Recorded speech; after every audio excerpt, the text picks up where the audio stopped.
Opisyal lang nagtapos ang Balikatan 2013. Pinagmalaki ng mga naging bahagi ng Balikatan ang naging bunga ng kanilang pagsasanay.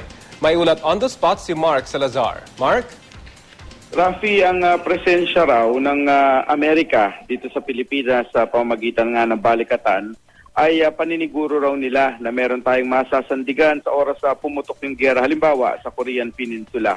Ganito raw ka-espesyal sa Amerika, 7 bansa lamang daw ang meron silang Mutual Defense Treaty at kasama tayo doon, kaya committed daw sila na suportahan tayo sa anumang gulo, maging territorial war man daw with China. Pero maging hanggang din sa problema sa transnational terrorism. Pero nilinaw din agad ng US side na hindi naman away yung kanilang hanap, tunayang kasama sa tabletop training na tinatawag sa Balikatan on disaster response lamang yung China as third observing party, at ito din para ipakita ng Amerika at ng Pilipinas sa China yung transparency na itong sadya ng Balikatan dito yung more of social work at hindi yung paghahanda sa anumang gulo dito sa ating rehiyon.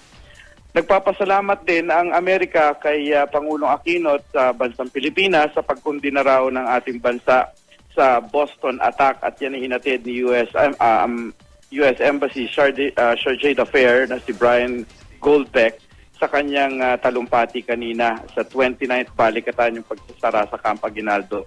Sinabi rin ng American diplomat na patunay ang ating pagkundina ang ating matinding samahan at kakampi sa paglaban sa transnational terrorism.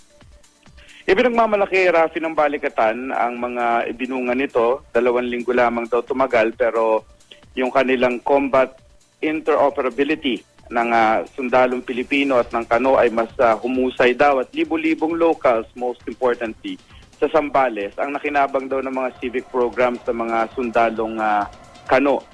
At bago raw sa taong ito ang spiritual and moral dimension ng kanilang training, kasi kasama sa training nila may mga seminar sila sa para dyan sa renewal spiritually daw and moral. Hindi nakarating sa programa si US Ambassador Harry Thomas at si Defense Secretary Walter Gasmin, at kanina nga'y formal ng sinara ang Balikatan 2013. Rafi? Maraming salamat, Mark Salazar.